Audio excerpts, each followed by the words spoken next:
Bonjour, Dr Pétrin-Desrosiers. Bonjour Mylène, comment allez-vous? Bien, moi, je vais bien, mais en fait, je m'inquiète beaucoup pour la planète. Puis j'aimerais qu'on examine ensemble son état. Bien, je peux peut-être vous aider. Moi, je suis médecin de famille. Je suis en train de compléter une maîtrise en environnement. Ça fait une dizaine d'années que je m'intéresse aux enjeux à l'intersection de la santé puis de l'environnement, particulièrement des changements climatiques. Quel diagnostic vous posez justement sur notre santé et celle de la planète? Bien, le diagnostic est assez grave, puis c'est une discussion que je pense qu'on peut avoir qui ne sera pas nécessairement facile. Les enjeux sont importants, puis en fait, on parle même d'urgence climatique.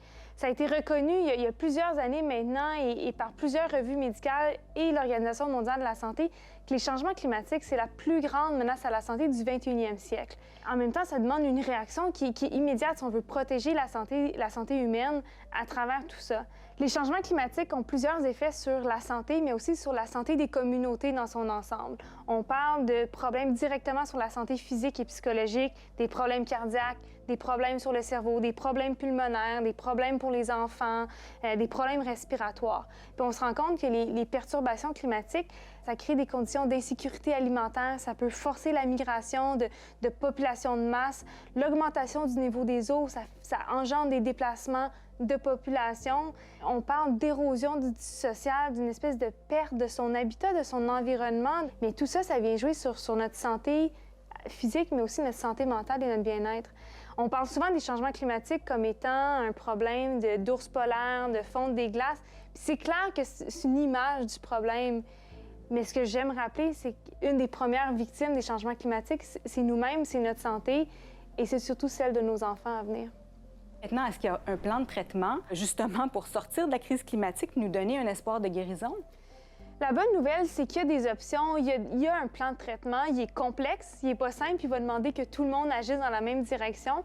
Puis il va demander surtout que les différents paliers de gouvernement prennent des décisions qui peuvent être difficiles et qui sont dans une perspective de long terme. Et concrètement, dans l'immédiat, il y a deux piliers d'action climatique qui sont essentiels. Premièrement, l'adaptation climatique, elle est souvent négligée.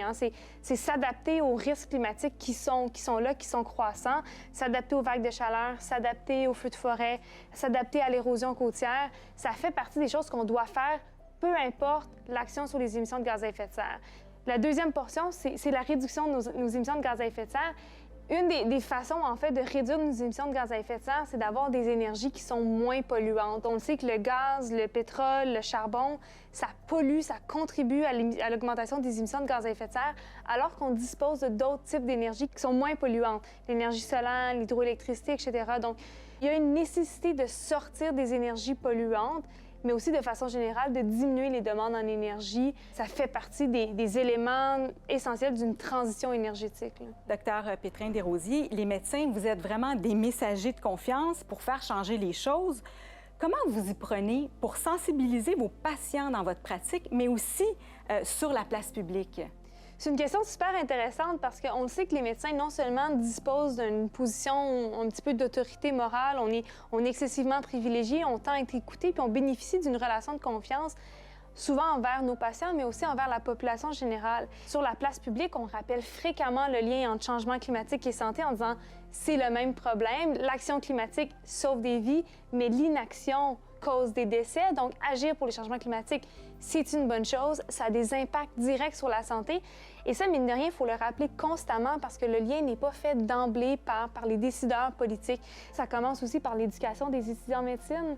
Ça fait plusieurs années, en fait, qu'on essaie d'intégrer les changements climatiques au curriculum. C'est pas chose facile, mais il y a une belle ouverture. Et là, cette année, en fait, c'est une des premières années à l'Université de Montréal qu'on va intégrer les changements climatiques au cursus pour les étudiants en médecine. À travers le monde, c'est à peine 15 des facultés de médecine qui le font. Les étudiants le demandent, les étudiants veulent comprendre comment ça va impacter les soins qu'ils vont donner, quel type de maladies ils peuvent voir. Et je pense que ça répond à un besoin. On met beaucoup d'espoir dans la COP26, qu'elle nous apporte des réponses, mais surtout qu'elle permette de rehausser l'ambition climatique de la part de tous les pays. Et ça, bien, ça peut passer par des engagements beaucoup plus fermes pour sortir du secteur des énergies fossiles.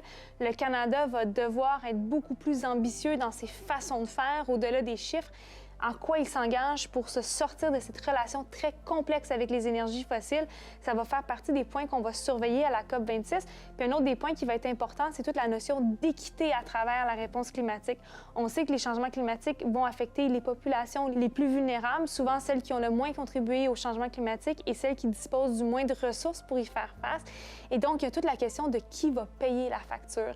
Des grandes questions qui vont être posées à la COP26. On espère qu'on va être capable de mettre des jalons importants pour poursuivre l'action climatique parce que ça ne sera pas la fin. Les changements climatiques qui s'en iront pas demain. On entre dans un chantier de société, puis on peut enfin se dire qu'est-ce qu'on veut de mieux. Et tout ce qui est mieux en ce moment, c'est l'action climatique, mais ça passe par une redéfinition assez profonde de nos modes de vie, de nos façons de nous déplacer, de consommer, de s'alimenter. Mais ça, pour moi, je trouve que c'est rempli d'espoir parce qu'on peut rêver à mieux. Il y a une urgence, effectivement, on peut le voir, mais vous m'avez redonné espoir, puis je pense qu'il y a beaucoup d'actions à poser et ça va nous mener vers le mieux. Merci encore. Merci, ça m'a fait plaisir.